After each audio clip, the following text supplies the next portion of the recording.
Social media, reels અને અપહરણ. Social મીડિયામાં રીલ પોસ્ટ કરવી ખૂબ જ સામાન્ય બાબત છે, પણ જો આ જ રીલ્સના કારણે તમારો જીવ જોખમમાં મુકાઈ જાય તો? નમસ્કાર, આજની ક્રાઇમ કહાની સાથે હું છું ખુશ્બુ પંડ્યા.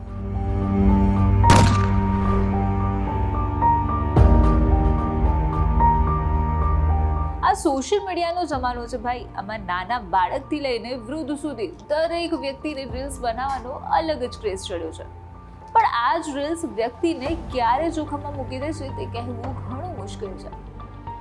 સોશિયલ મીડિયામાં જે દેખાય છે તેને જ લોકો સાચું માની લેતા હોય છે, અને આ જ ચક્કરમાં તેઓ એવી મુસીબતને આમંત્રણ આપી દે છે કે તેમને ક્યારેય વિચારી પણ નહીં હોય. આ કહાની છે અમદાવાદ શહેરમાં રહેતા એ યુવકની, જેને મોંઘી ગાડીઓમાં ફરવાનો શોખ છે, જે પોતાની વગદારીનું પ્રદર્શન કરવાનું ક્યારેય ચૂકતો નથી. ગાડીઓમાં ફરવું અને રીલ્સ બનાવવી તેનો શોખ હતો. ઇન્સ્ટાગ્રામમાં તેના વિડીયો ધૂમ મચાવી રહ્યા હતા, પણ આ રીલ્સ ફક્ત તેની ફેમિલી કે પછી તેના મિત્રો સુધી સીમિત ન હતી. તેના વિડીયો અને જાહો જલાલી બીજું પણ કોઈ જોઈ રહ્યું હતું.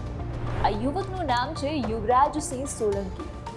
થોડા દિવસ અગાઉ જ યુવરાજ લીલાપુર ગામ નજીક મંદિરે દર્શન કરવા માટે ગયો, અને જ્યારે તે દર્શન કરીને પરત ફરી રહ્યો હતો ત્યારે તેને રસ્તામાં એક વ્યક્તિ મળ્યો, જેને લિફ્ટ માંગી. યુવરાજે તેની સ્કોર્પિયો ઊભી રાખી અને તેને મદદ કરવાનું વિચાર્યું.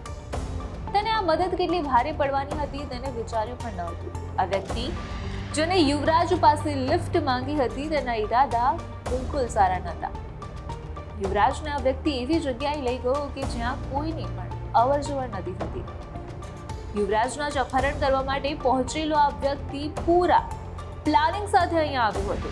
તમને સવાલ થઈ રહ્યો હશે ને કે તો શું તે યુવરાજને પહેલેથી જ ઓળખતો હતો? અને શું યુવરાજ પણ તે વ્યક્તિને પહેલેથી જ ઓળખતો હતો કે તેને એમ જ તેને લિફ્ટ આપી હતી?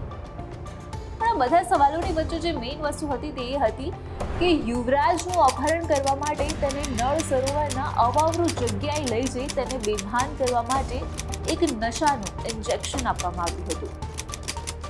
આ ઇન્જેક્શનથી તે ત્યાં જ બેહોશ થઈ જાય અને પછી તેઓ પૈસાની ખંડણી માંગી શકે. પણ યુવરાજના નસીબ એટલા સારા હતા કે તે બેભાન જ ન થયો. તો હવે સવાલ થાય છે કે તો પછી આગળ શું થયું? શું યુવરાજ ત્યાંથી ભાગી ગયો કે પછી આરોપીઓએ બીજો કોઈ રસ્તો અપનાવ્યો? તો અપહરણ કરનાર વ્યક્તિએ તેના સાથીદારો પાસેથી યુવરાજને બંધક બનાવવા માટે લુંગી અને સેલોટેપ મંગાવી, અને આ લુંગીથી હાથ પગ બાંધી દીધા અને મોઢા પર સેલોટેપ લગાવી દીધી.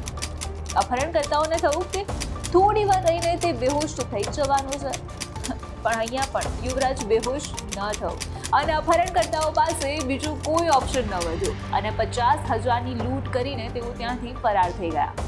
યુવરાજ હજુ પણ તેની જ કારમાં બંધક બનીને બેસેલો હતો. જગ્યા સુમસામ હતી તેથી કોઈની મદદ પણ તે લઈ ન શક્યો.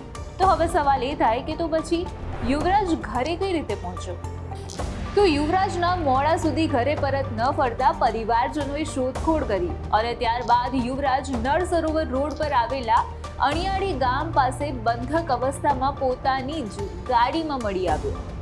ત્યારબાદ સાણંદ જીઆઈડીસી પોલીસે અપહરણ અને લૂંટનો ગુનો નોંધીને 3 આરોપીઓની ધરપકડ કરી.